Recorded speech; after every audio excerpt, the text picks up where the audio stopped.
Om Shanti. Om Namo Bhagavate Vasudevaya. Welcome to another Yoga Small Talk, and we continue with 7 minutes Bhagavad Gita a day. So we are reading from chapter 3. We are still in the science of ideal society, how to create an ideal society, and this is given on the individual level, the science of dharma, of karma, and of karma yoga. And we saw that Lord Krishna was telling Arjuna what an individual in society should be behaving like, so what he should be doing, what he should not be doing, following dharma in a selfless way. And we saw that Lord Krishna was telling Arjuna a sage does not have to follow those rules, but he didn't say that the sage will not follow, and we will see soon that the sage actually will follow.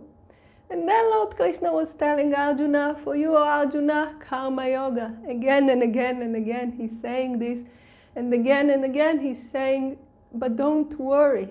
Through this action, you will reach the supreme good. I'm not giving you anything that is inferior. I'm not giving you a practice that will keep you in the worldly consciousness. I'm giving you a practice that will lead you from where you are to where you can be, to the supreme. But this is the practice for you. You cannot jump directly to the yoga of wisdom.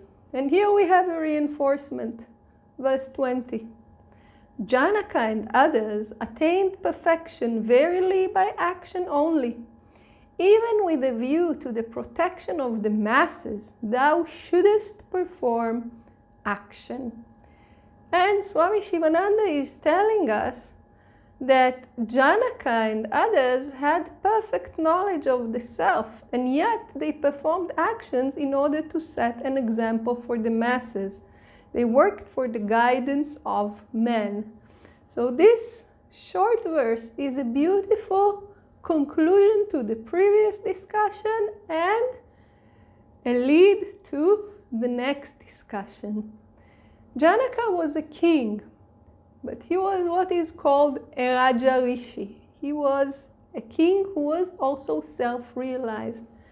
Now, if we studied a little bit of yoga, if we've been to an ashram a little bit, usually we connect the yoga of wisdom with ascetics, with monks, with swamis, not with people who live in the world as kings.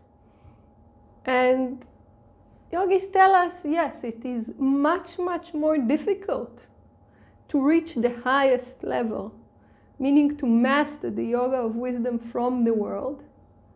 But there were a few people who did that.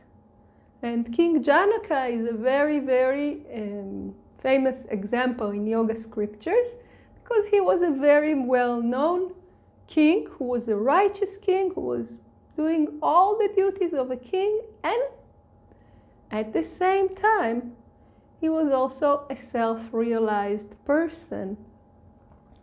So, and here it says King Janaka and others. There were also others who were outside in the world, doing the worldly duties, and still reached realization.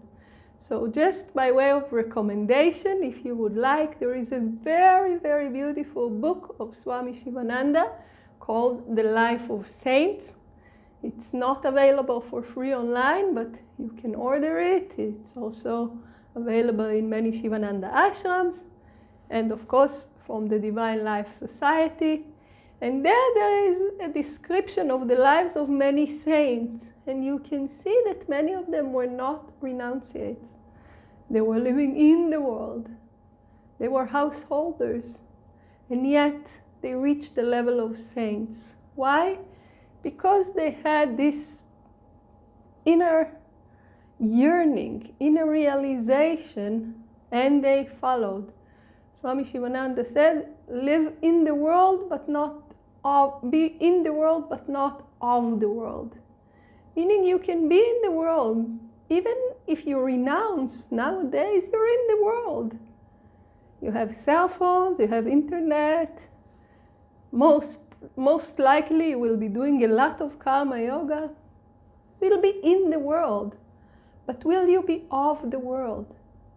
Will you be following worldly mindsets? That's the bigger question.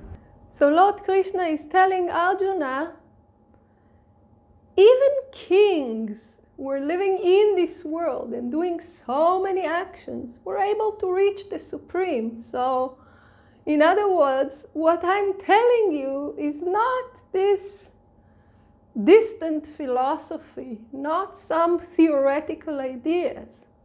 You can realize the self while performing actions. It's a question of your attitude to the actions, how you do the actions. And as we heard before, in any event, everybody is bound to act. It will happen. So how we act is what matters. So in one way, this verse here tells us, yes, I'm not just telling you do your action and reach the Supreme.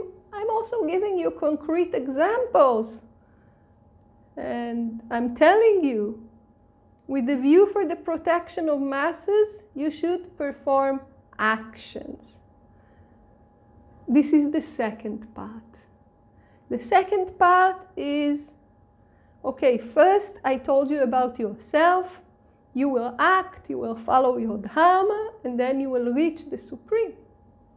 But now I'm giving you the second half, which is elaborated in the commentary that we have read.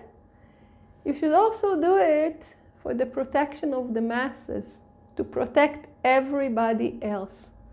And as we said, Swami Shivananda is already giving us here an introduction to the next group of verses. He's saying they perform the action in order to set an example. So how exactly does that work? And why it is so important that Lord Krishna is giving it a complete teaching, a set of verses that will also repeat in chapter 4, the same idea. Why is it brought up like this here? This we will see in the next teaching. Please join us. Om Shanti.